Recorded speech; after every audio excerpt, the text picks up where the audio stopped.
விஜய் டிவியில் ஒளிபரப்பாகி வந்துகிட்டு இருக்கிற சின்னமரமாள் சீரியலில் ஹீரோயினாக நடிச்சிட்டு இருக்கிற நடிகை ஸ்வேதா வசுத்தி இப்போ பெரிய சர்ச்சை உருவாகி இருக்குது. சமீபத்தில் அவங்க தன்னோட இன்ஸ்டாகிராம் பக்கத்தில் வெளியிட்ட நீண்ட போஸ்ட் இப்போ சோசியல் மீடியாவில் பரபரப்பை ஏற்படுத்தி வந்துகிட்டு இருக்குது. அந்த வகையில் சில மாதங்களுக்கு முன்னாடி ஆதி அப்படிங்கிறவங்க ஸ்வேதாவுக்கும் எனக்கும் திருமணம் நடந்துருச்சு அப்படின்னு சொல்லிட்டு சோசியல் மீடியாவில் ஒரு போஸ்ட் போட்டிருந்தாங்க.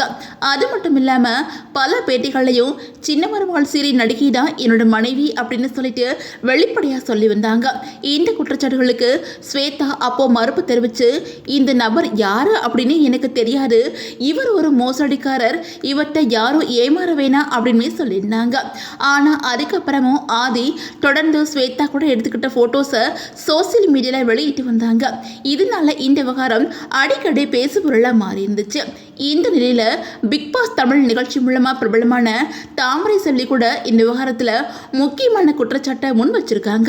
ஸ்வேதாவோட கணவர் அப்படின்னு சொல்லப்படுற ஆதி என்கிட்ட நகையும் பணமும் வாங்கி ஏமாத்திட்டாங்க அப்படின்னு சொல்லிட்டு அவங்க போலீஸில் புகார் கொடுத்திருந்தாங்க. அது மட்டும் இல்லாமல் சோசியல் மீடியாவிலையும் வீடியோ வெளியிட்டு தன்னோட குற்றச்சாட்டுகளை விளக்கி இருந்தாங்க. அதில் தாமரை செல்வி என்ன சொல்லியிருக்காங்க அப்படின்னா, நான் சின்னமரமாள் சீரியல் நடிக்கும்போது ஸ்வேதா கூட பழக்கம் ஏற்பட்டுச்சு.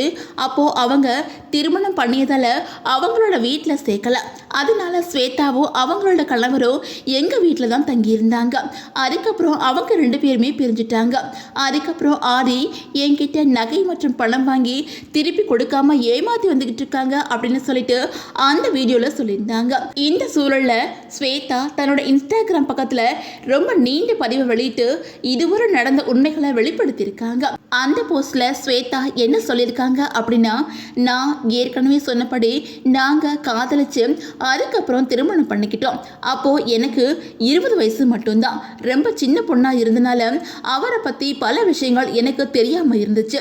அதுக்கப்புறம் காலப்போக்கில் ஒன்று உண்மைகள் தெரிய வந்துச்சு. அவர் என்கிட்ட ஒரு வழக்கே இருக்குது அப்படின்னு சொன்னாங்க. அதை சரி பண்ணலாம் அப்படிங்கிற நம்பிக்கையில் அந்த வழக்குக்காக நான் அதிகமான செலவுகளை பண்ணினேன். ஆனால் இப்போ தான் புரியுது அந்த வழக்கை பற்றி. அவர் சொன்ன எல்லாமே பொய் அப்படின்னு சொல்லிட்டு அவர் மேலே பல வழக்குகள் இருக்கிறது தெரிய வந்திருக்குது. இதனால இந்த உறவு தொடர இயலாது அப்படின்னு சொல்லிட்டு நான் தெளிவாக சொல்லிட்டேன். அதுக்கப்புறம் தான் அவரோட உண்மையான தன்மை வெளிப்பட்டுச்சு. அதுக்கப்புறம் நான் அவரை விட்டு விலகி என்னோட குடும்பத்தோட திரும்பி சேர்ந்துட்டேன்.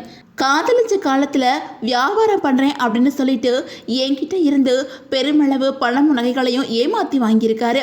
நான் அவரை காதலிச்ச காரணத்தினால அதை எல்லாத்தையும் நம்பி அவர்கிட்ட கொடுத்துட்டேன். இப்போது நான் அவர் மேலே விவாகரத்து வழக்கு தொடர்ந்துருக்கிறேன். அது நீதிமன்றத்தில் நடந்துக்கிட்டு இருக்குது.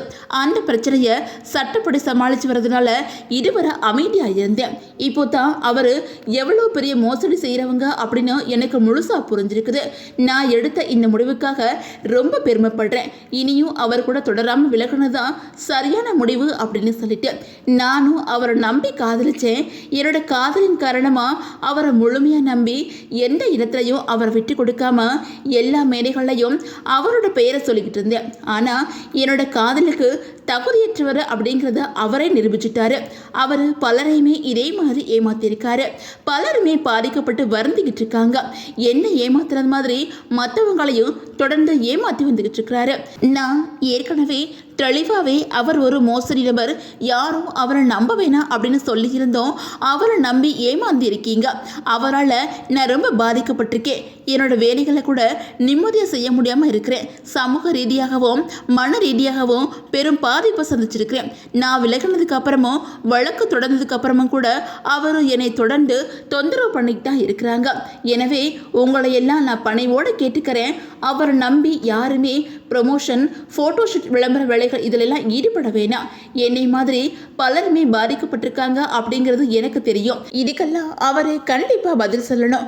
நம்மால் இயன்றதை நாமே செய்வோம். அதுக்கு மேலே கடவுள் நீதி வழங்குவார் அப்படிங்கிற நம்பிக்கை இருக்குது. இதை பற்றி காவல்துறை உரிய நடவடிக்கை எடுத்தால் ரொம்ப நன்றியாக இருக்கும் அப்படின்னு சொல்லிட்டு ஸ்வேதா அந்த போஸ்டில் சொல்லியிருக்காங்க. ஸ்வேதாவோட இந்த போஸ்ட் சோசியல் மீடியாவில் இப்போ வைரல் ஆகி வந்துக்கிட்டு இருக்குது. இது மூலமாக இந்த விவகாரம் மேலும் பரபரப்பை ஏற்படுத்தி ரசிகர்கள் மற்றும் பொதுமக்கள் மத்தியில் தீவிரமான விவாதமாக மாறி இருக்குது.